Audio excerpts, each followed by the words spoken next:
Well, thank you, Liza, and good afternoon, everyone. My name is Kim Nelson, and it's great to be here with you today. Last year, the YWCA Minneapolis presented the first ever Woman of Power Award. This award is given to an individual who's shown extraordinary leadership, strong commitment, and enthusiastic support for the mission of the YWCA Minneapolis. Award recipients are recognized leaders and inspiring role models who've truly made an impact in eliminating racism and empowering girls and women. It was my honor last year to receive this award, a recognition that I will always treasure from an organization I so greatly appreciate and admire. Today, it is my great pleasure to present the award to Sharon Sayles Belton.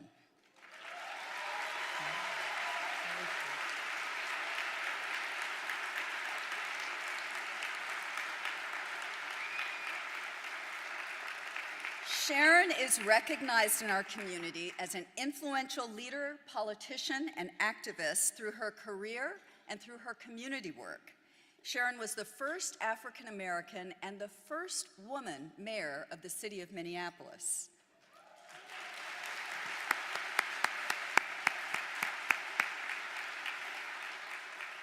This is a woman who is not afraid to stand up and in her power. While in office, Sharon was actively involved in the establishment of the Midtown YWCA facility, which allowed our organization to expand its girls and youth and its childcare programs. Sharon, a native of St. Paul, is a longtime advocate for youth development, neighborhood development, and public policy issues related to women, children, families, and racial justice. Throughout her career, Sharon has been a key leader in the establishment of critical institutions in our organization, like Tubman, like the National Coalition Against Sexual Assault. She is currently the Vice President of Strategic Partnerships and Alliances at Thomson Reuters. Please join me in congratulating this year's Woman of Power Award recipient, Sharon Sayles Belton.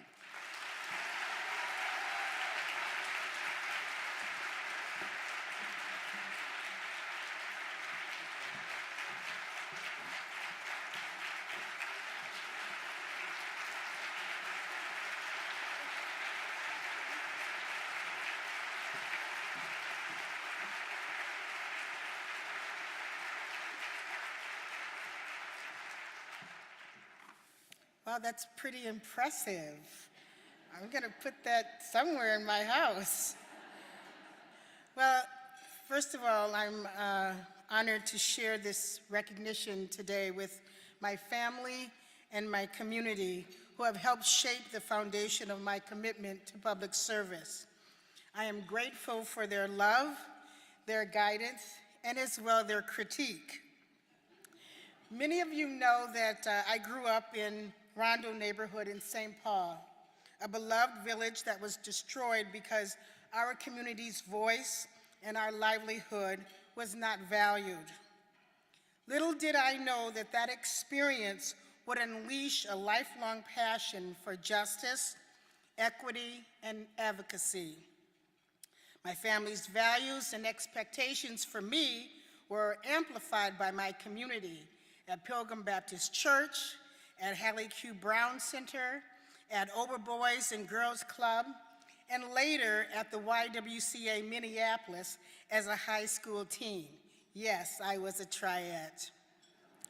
I learned from them the importance of faith and hope, of civics and leadership, and I channeled all of these experiences at these organizations along with my education to become an advocate for people who have been marginalized by race, gender, and economic status. Sadly, at some point in my life, I've been marginalized by all three. One of the things that I will tell you is that I was never alone in my work, in my commitment to public service. I looked for and I found other women and like-minded men who are willing to work together to fight racism, sexism, and economic disparity. We made progress on many fronts. And while we have not eliminated violence against women, women will never be silenced again.